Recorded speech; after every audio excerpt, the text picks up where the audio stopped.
Judge Morgan.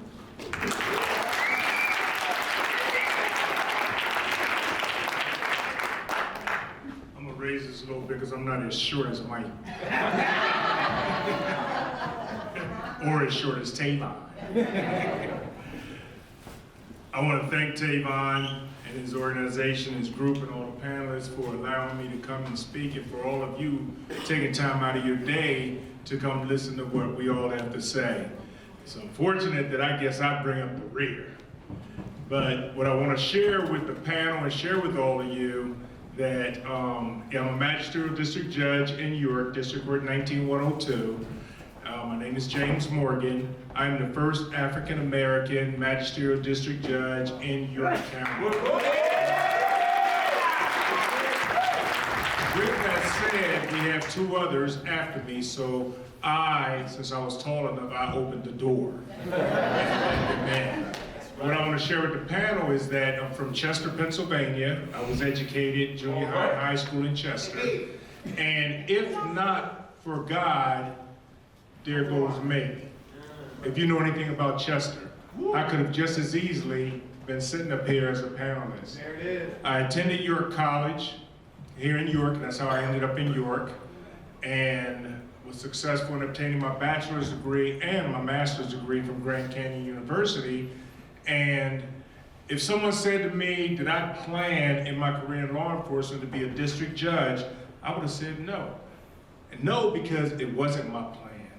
It was God's plan. And I look back and I say, He placed me there for a reason.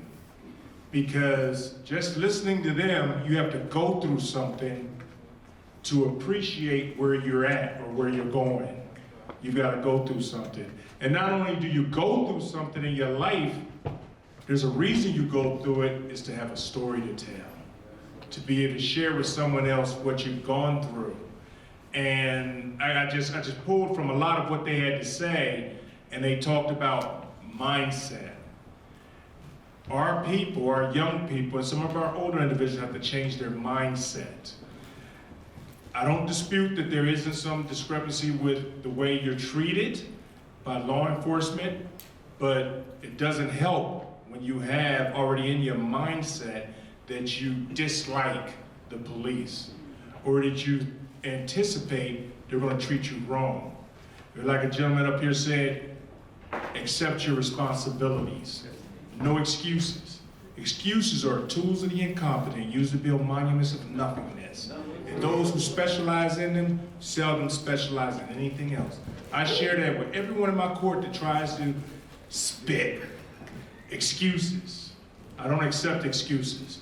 I try not, and I'm sure I'm guilty at times, I try not to give excuses myself, because it doesn't get you anywhere, especially when you come to my court with excuses. Accept your responsibility. My court, I open my court with compassion and empathy for everybody. But I will say that you were correct. I have been an offender. I offended people in the past. I like that. But however, I've changed my mindset, and I no longer offend. And I do listen. I listen to like-minded individuals, and that's another key thing. Our young people have to learn to surround themselves with like-minded individuals. I know all these individuals that have made progress and changes are no longer associated with those individuals who put negative in. Because negative in is negative out. Positive in is positive out. And our young people that are here today, they're hearing positive.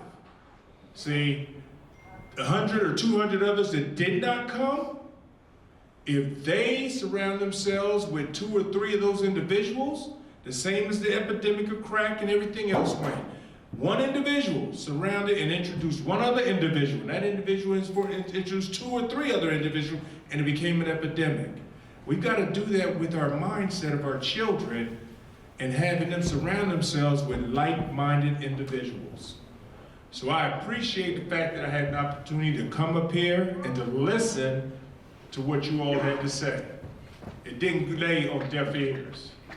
and you gave me something that I can share with individuals who come in my court, not only with excuses, but feeling as though they're a victim. See, they gotta change that mentality. How do you not become a victim? Don't drive dirty or ride dirty.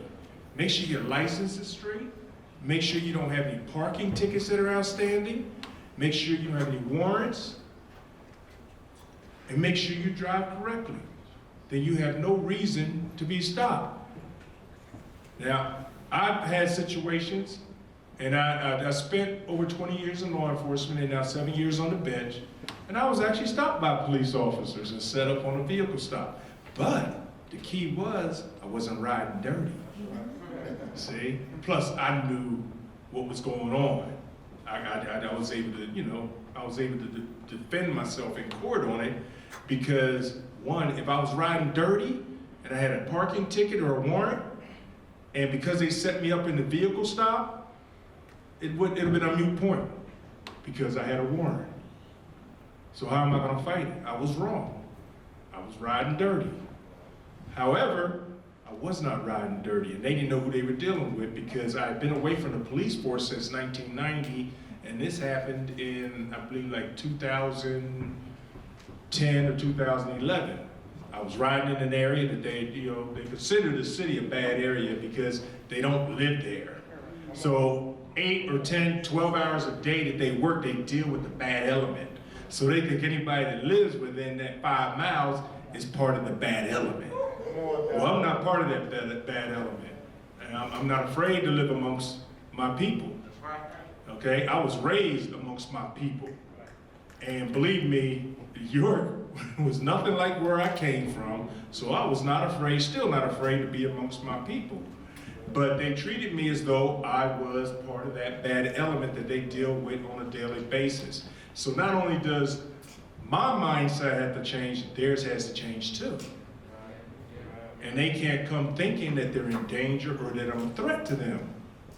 And then I've got to think that they're not a threat to me because I'm not riding dirty. It's something that we all have to work on. I think somebody brought that up, that the police or law enforcement need to change their mindset also. That's true.